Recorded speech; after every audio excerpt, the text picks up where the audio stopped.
बिस्मिल्लाहिर्रहमानिर्रहीम अस्सलाम वालेकुम। आज मैं आपके लिए रान रोज़ की रेसिपी लेकर आई हूँ। ज़बरदस्त रेसिपी है और इसको रायते के साथ ट्राई करें। तो यहाँ मैंने भुना हुआ पिसा हुआ ज़ीरा डाला है इस दही में और सिर्फ नमक डाला है। तो बहुत मज़ेदार सा इसका रायता भी है और सैलेड के साथ नौश फरमाएँ, और अगर आप चाहें तो इसको रूखा भी खा सकते हैं। तो ये बहुत मज़ेदार सी भी है, चटपटी सी भी है, मज़ेदार भी है और साथ में बहुत सॉफ्ट है। तो मैं यहाँ आपको थोड़ा सा गोश्त जो है वो तोड़ के भी दिखाती हूँ ताकि आपको पता चले कि ये कितनी सॉफ्ट बनी है।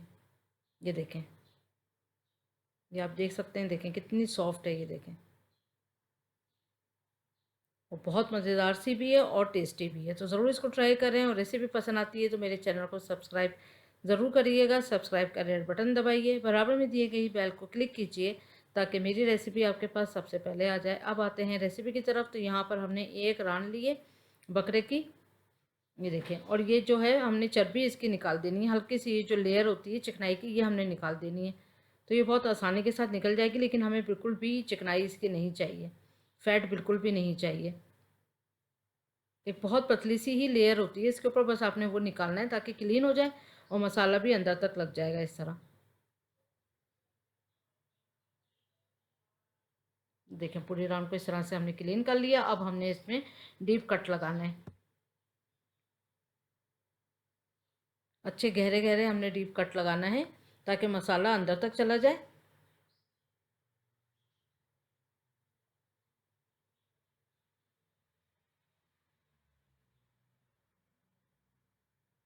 ये देखें, आप ये देख सकते हैं मैं कितने गहरे गहरे कट लगा रही हूँ। बस इतने ही गहरे आपको दोनों तरफ कट लगाने हैं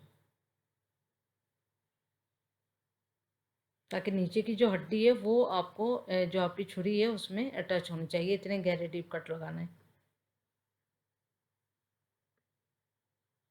और एक एक इंच के फासले से लगाना है। तो अब दूसरी साइड पे भी लगा लिया, आप देख सकते हैं दोनों साइड पे लग चुका है। अब यहाँ पर हमने इसकी जो बोन होती है उसमें भी थोड़ा सा लगाना है, जहाँ पर हल्का सा गोश्त होता है।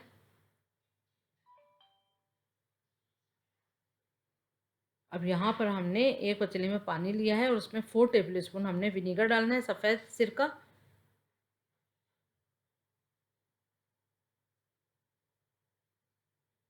सफ़ेद सिरके में हमने इसको रात को हमने तकरीबन 1 से 1.5 घंटे के लिए छोड़ देना है ताकि ये अच्छे सा जो है वो इसमें अंदर जितना भी ब्लड होगा जितना भी वो भी निकल जाएगा, बहुत अच्छी सी क्लीन हो जाएगी और इसकी जो रॉ सी स्मेल होती है तो वो भी ख़त्म हो जाती है। लेकिन हमने पानी इसमें इतना डालना है कि ये अच्छे से डूब जाए।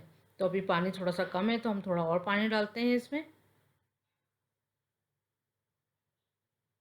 तो ये देखें, ये ऊपर तक पानी आ चुका है। बस अब इसको 1 घंटे के लिए हम रेस्ट देंगे इस पानी में। इतनी देर में हम इसका मसाला जो है वो रेडी कर लेते हैं। तो यहाँ पर हमने दही लिया है 7 टेबल स्पून। तो आप देख सकते हैं अच्छी तरह से कि मैं किस तरह से टेबल स्पून ले रही हूँ, उसी तरह आपने 7 जो हैं वो टेबल स्पून लेने हैं। 7 चम्मच दही लिया हमने, अच्छे से फेंट लें। उसके बाद हम इसमें मसाले डालेंगे। तो यहाँ पर लहसुन अदरक का पेस्ट डाला हमने 2 टेबल स्पून। आप देख सकते हैं पानी नहीं है ज़्यादा किसी में भी। हरी मिर्चों का पेस्ट डाला हमने 2 टेबल स्पून। और कच्चा पपीता डालेंगे 4 टेबल स्पून। मतलब पीसने के बाद, ये आधा पपाया था छोटे वाले साइज़ का, आधा पपाया, लेकिन ये पीसने के बाद 4 टेबल स्पून है। पानी से बिल्कुल नहीं मैंने पीसा है, ऐसे ही इसको ग्राइंडर में मैंने इसको ग्राइंड करा है। फूड कलर डालेंगे इसमें 1/3 टीस्पून, और डिपेंड करता है कि आपका कलर कितना डार्क और कितना हल्का है। लेमन जूस डालेंगे इसमें 4 टेबल स्पून। किसी भी चीज़ को पीसने के लिए आपने पानी का इस्तेमाल नहीं करें, कोशिश करें कि पानी का इस्तेमाल ना करें।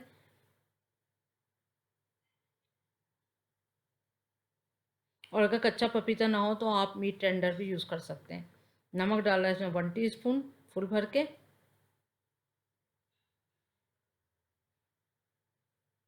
हल्दी पाउडर जाएगा इसमें 1/2 टीस्पून। लाल मिर्चों का पाउडर जाएगा इसमें 1 टीस्पून। काली मिर्चों का इस्तेमाल मैं इसमें बिल्कुल नहीं करूँगी क्योंकि फिर वो रान का कलर जो है थोड़ा काले पे चला जाएगा। तो यहाँ हमने इसको तकरीबन ऑरेंज कलर पे लेना है। तो अब ये मसाला रेडी हो चुका है, 1 घंटा गुजर चुका है। अब आप देख सकते हैं पानी का कलर कितना चेंज हो चुका है और रान जो है वो बिल्कुल सफ़ेद हो चुकी है, क्लीन हो चुकी है।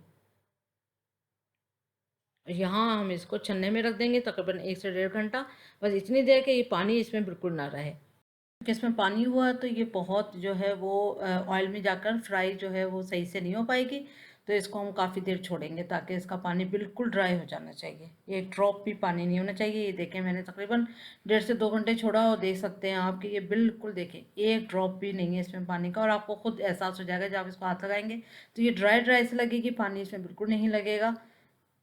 तो बस अब इसको करते हैं हम फ्राई। तो हमने यहाँ पर तकरीबन एक पतीली में हमने तकरीबन 2 कप के बराबर हमने यहाँ पर ऑयल लिया। आप इस 4-5 कप के बराबर भी ऑयल ले सकते हैं इसको डीप फ्राई करने एक्चुअली तो। लेकिन यहाँ पर मैंने 2 कप ही लिया है तेल, और इसमें मैं गरम तेल में इसको रान को डालूंगी। और इसका टोटल टाइम है फ्राई करने का तकरीबन 8 से 10 मिनट। तो एक साइड पे मैं 4 से 5 मिनट फ्राई करूंगी, एक साइड पे 4 से 5 मिनट। तो आप देख सकते हैं मैंने गरम तेल में डाला, बबल इसमें आने लगे। पानी बिल्कुल नहीं था, इसलिए बहुत ज़्यादा उछल के जो ऑयल है वो ऊपर नहीं आया। तो इसलिए पानी इसमें बिल्कुल नहीं होना चाहिए, ड्राई ही आप इसमें ऑयल में डालिएगा। तो ये बिल्कुल नहीं ऑयल जो है ऊपर उछलेगा। तो अब आप देख सकते हैं, आप इसको टेढ़ा मेढ़ा करके इसी तरह आप इसको इसी तेल में आप इसको फ्राई करें अच्छा सा। तो ये बहुत अच्छी से फ्राई हो जाएगी। देखें, अच्छा सा गोल्डन कलर आ जाएगा। तकरीबन 8 से 9 मिनट हमने इसको फ्राई करा ताकि इसका कलर जो है अच्छे से चेंज हो जाएगा, और खुशबू भी बहुत अच्छी से आ जाती है इस तरह से करने में। तो लेकिन अगर आप चाहें तो 4-5 कप भी ऑयल में आप इसको फ्राई कर सकते हैं, लेकिन वो तेल जो है वो बिल्कुल ज़ाया हो जाएगा, इसलिए कम तेल में फ्राई करें। और यहाँ पर अब इसको मैं ठंडा होने के लिए रख दूँगी ताकि ये बिल्कुल ठंडी हो जाए। तो मैंने इसको पंखे के नीचे रख दिया, फैन के नीचे, ताकि ये अच्छे से ठंडी हो जाए। गरम रान पे हमने कभी भी मसाला नहीं लगाना है, ये याद रखिएगा। बिल्कुल ठंडी हो जाए, एकदम गुनगुनी तक नहीं होनी चाहिए। जो कट लगाए हैं उस पर उंगली डाल के देखें, अंदर हड्डी तक इसकी ठंडी हो जानी चाहिए। फिर हमने इस पर मसाला लगाना है। तो मसाला डालते हैं इस पर सारा, और मसाला डालने के बाद हमने इसको अच्छी तरह से मसाज करना है। जहाँ हमने कट लगाए थे उसके अंदर भी हमने फिंगर की मदद से बहुत अच्छी तरह से मसाज करना है। हर एक जगह पे हमने इसको अच्छी तरह से मसाला लगा के मसाज करना है ताकि मसाला जो है सब जगह अच्छी तरह से लग जाए। उसके बाद फिर हम इसमें तकरीबन 1/4 कप हमने इसमें मक्खन डाला। आप चाहें तो घी का इस्तेमाल भी कर सकते हैं। मक्खन डालने के बाद हमने अच्छी तरह से हर तरफ मक्खन लगा लेना है, बहुत अच्छी तरह से हर एक जगह पे। उसके बाद हम इसको सारी रात के लिए छोड़ देंगे। बेस्ट रिजल्ट के लिए सारी रात छोड़ना ही अच्छा है, 12 से 15 घंटे रेस्ट देंगे। अब दूसरा दिन है, ये देखिए हम मसाला कितनी अच्छी तरह से इसने जस्ट कर लिया, आप देख सकते हैं। अब हम इसको, अब हमने 2 टुकड़े फॉइल के लिए हैं ताकि अच्छे से कवर हो जाए। उसके ऊपर हमने बटर पेपर लगाना है। फॉइल पे डायरेक्ट हमने रान को नहीं स्टीम करना है, हमने इसके ऊपर बटर पेपर रखना है। तो फॉइल के जितना ही हमने बटर पेपर काट लिया, उसके बाद हम इस पर रान रखेंगे, और जो बचा हुआ मसाला है वो भी हम रान के ऊपर ही डाल देंगे। तो सारा मसाला भी इस पर लगा दें, उसके बाद हम इसको अच्छी तरह से कवर करके बंद करेंगे। तो ये याद रखें, फॉइल जो है वो टच नहीं होनी चाहिए रान से, बटर पेपर टच होना चाहिए। देखें बहुत अच्छी से ये पैक हो गई। तो रान जो है रेडी है। बस अब स्टीम का पानी हम रेडी करते हैं। तो यहाँ पर हमने 1 इंच के जितना पानी डाला। अब कोई भी आपके पास रिंग हो आप उस पर रख लें, या फिर आप जो छन्ना होता है उसको भी रख सकते हैं। अब यहाँ पर हमें बादियान के फूल डाले 2 अदद, धनिया डाला साबुत धनिया 2 टेबल स्पून, सौंफ डाली 1 टेबल स्पून, साबुत जाएगा सब कुछ। छिलकों के साथ लहसुन 7 जवे, नींबू जाएगा 2 से 3 अदद काट के, काली इलायची जाती है बड़ी वाली 2 अदद जाएंगी, हरी इलायची जाएगी 5 से 6 अदद।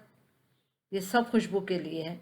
अच्छी तरह से इसको हमने सब तरफ लगा देना है। और फिर आप चाहें तो कोई भी रिंग रखें, लेकिन बस पानी इतना होना चाहिए ताकि आपकी जो रान आप स्टीम करने के लिए रखें, पानी से रान टच नहीं होनी चाहिए। अब यहाँ पर मैं इसको छन्ना रखती हूँ, और छन्ने से फिर अब इसको हम 10 मिनट के लिए हम इसको बॉयल आने के लिए छोड़ देंगे ताकि अच्छी सी स्टीम रेडी हो जाए। उसके बाद हम इसमें रान रखेंगे। तो तेज़ आंच पे हमने इसको इसमें स्टीम रेडी करी है। तो बहुत ज़बरदस्त से खुशबू आने लगी है। ये देखें बहुत अच्छे से स्टीम हो गई है और बहुत ज़बरदस्त खुशबू आ रही है। अगर अब आप चाहें तो रान इसी पे रख दें, लेकिन जिनके पास ऐसा छन्ना नहीं है फिर भी मैं आपको बताना चाहती हूँ कि आप ये छन्ना हटा दें, और अगर आपके पास कोई रिंग है, कोई स्टैंड है तो, लेकिन बस पानी जो है एक कम होना चाहिए, इतना कि आपके रान पे जो आपकी फॉइल वाली रान है वो उस पर टच ना हो। तो आप इस पर भी रख सकते हैं रान। इस तरह से आपने इस पर आराम से रखते हैं। लेकिन टच बिल्कुल भी नहीं होना चाहिए पानी, बस इतना ख्याल रखना है। अब मीडियम से थोड़ा लो फ्लेम पे हमने इसको स्टीम करना है, और इस पर भी हमने फॉइल लगा लेना है। अगर आप चाहें तो इस पर आटा भी लगा सकते हैं, लेकिन आटा ज़ाया हो जाता है और वो डस्टबिन में चला जाएगा, लिहाजा फॉइल लगाना है बेस्ट है। अच्छी तरह से फॉइल को कवर कर दें और इस पर कोई भारी चीज़ रख देंगे।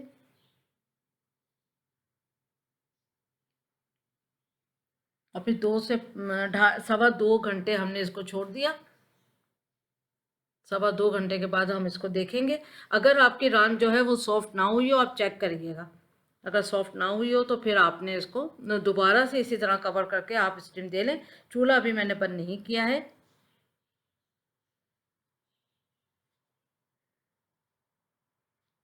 एहतियात के साथ करिएगा कि ये जो इसकी भाप निकल रही है, इसकी स्टीम निकल रही है, हाथों पे हरगिज ना लगे, वरना बहुत ज़बरदस्त बर्न हो जाता है हल्का सा। तो अब यहाँ पर हम पहले चेक कर लेंगे फोक की मदद से कि ये सॉफ्ट हो गए।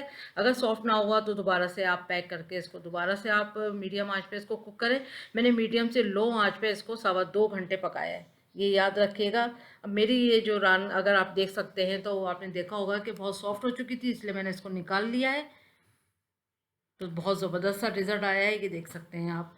हड्डी जो है वो गोश्त ने छोड़ भी दी है, तो बहुत ज़बरदस्त रिज़ल्ट है। अगर आपको ऐसा लगता है कि आपका हल्का सा कुछ कसर रह गई हो तो आप उसको दोबारा स्टीम दिएगा। देखें ज़बरदस्त सी जो है वो रान रेडी हो चुकी है, मज़ेदार सी है, बहुत ज़बरदस्त सी खुशबू आ रही है, बहुत सॉफ्ट बनी है और बहुत मज़े की भी। ये देखें कितनी सॉफ्ट बनी है, ये आपको मैं तोड़ के दिखा सकती हूँ। ये देखें एकदम सॉफ्ट, जैसे बस मुंह में घुल जाने वाली जो है वो बोटी सॉफ्ट हुई है। तो ज़रूर ट्राई करें ये रेसिपी। उम्मीद करती हूँ आज की रेसिपी आपको पसंद आई होगी। Thank you for watching. अपना ख्याल रखें, दुआओं में याद रखें। अल्लाह हाफिज़।